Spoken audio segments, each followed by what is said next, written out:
So a few friends and a couple co-workers had asked me to send them some information about some of my kratky, my propagating that I've been doing this year since we're all working from home.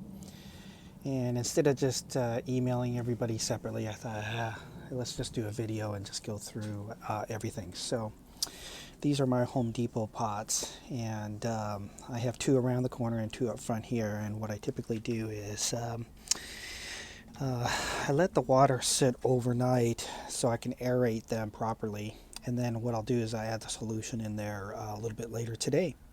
So that's the water that I use. And then this is my little basil station that's kratky style. And as you can see, I keep my knife there. I actually eat this basil every morning for breakfast. I have both the lettuce leaf basil and the Genovese basil. So the Genovese basil, I use that mostly for my pesto and my pasta sauces, and I use the lettuce leaf basil mostly for just eating fresh in the morning. So what I'll do is I'll pick them off, I'll rinse them, then I'll spread a little bit of mozzarella, shredded mozzarella on the back side of the leaf, and I'll use a sliced tomato that I get from the tomatoes over there. And then I'll roll it, semi-roll it or fold it over, and then I'll dip it in balsamic vinegar. But if you take a look at these roots here, you'll notice that they're doing pretty darn good. I mean, look how thick those roots are. And this will be supplying me basil for the rest of the growing season. And then here on the corner here is kind of where I keep my some of my dill, my cilantro, and miscellaneous basil that's just sitting in dirt. Some are in, of course, propagation, and some of them are in dirt. I grew some dill earlier this season. I used them up for dill sauce and for canning, but I'm keeping the seeds growing over here in the corner. When they are ready later this season, this year, or this season, I'll go ahead and pluck them off and use them to basically seed for the remainder of next year's growing season. And then here's a few random propagated kratky style plants that I grew. There's a squash here, there's a tomato there, there's green beans that are actually looking like they're about to start coming in. You can see the buds there, so I'll have some green beans soon. And then I didn't propagate my early season tomatoes. It was just easier to go ahead and I grew the seedlings indoors, and then what I did was I planted them directly out here, and they stood out here getting water by themselves from the rain because I live in 8B. It rains here a lot in the spring, and so basically I didn't have to really do anything. I planted, of course, the Roma tomatoes, and then I planted the big boys, and you can see the big boys back there. Then I planted, of course, the cherry tomatoes, and they have just gotten really bushy. And then some more big boys. And so here on the kratky style, what I did was I put some squash over here, and the squash in the kratky style is going to be a little bit smaller than the ones that are in the dirt bags. I have broader leaf ones that are growing in soil, but it's still going to produce pretty nice and healthy vegetables and squash, zucchini for me eventually. As you can see, this one here was the first one started, and I won't open up the lid system here on this zucchini, but it is extensive. And then I grew a couple more about a week and a half later, and I put those two by themselves over here. And then as you move down the rest of this garden area, I went ahead and I grew a ton of tomatoes for canning later. So I have a ridiculous amount of tomatoes coming in. But these are my cucumber plants that are in the baggies. I do have cucumber beetles in the yard, so I keep them bagged up until they get to be a decent size.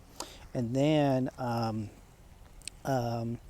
what I did was, in order to protect the space, I went ahead and I always try to grow one big item on top. So on this particular ice chest cooler, I went ahead and grew a tomato. And if you take a look at these root systems here, they start already coming in pretty good for these small little baby plants. Um, so where did I get these coolers? Well, I went over to Walmart to get something else, and before I knew it, I came across at the end of these aisles, I came across these coolers that were like $1.79 or $1.78. And they had two stacks of these coolers. As you can see, they have these coolers staggered around the yard. And they had two stacks of 7. And I took them all for $1.78, I think. Yeah, pretty cheap. And so I went ahead and grabbed all the coolers. And they were great for propagating. Keeps the water cool inside during the summers, and keeps the light out. And as you can see, I had no algae growing in any of these. And on top of that, the water stays cool. Typically, I don't spend money on supplies. I just take whatever I can get for free. But for $1.78 for each container cooler, that was pretty cheap. So went ahead and did that. So here are my cucumbers that I started first, and they're coming in pretty good. These are actually, if you look at the bottoms there, you'll notice that they're ready to start budding some fruit there.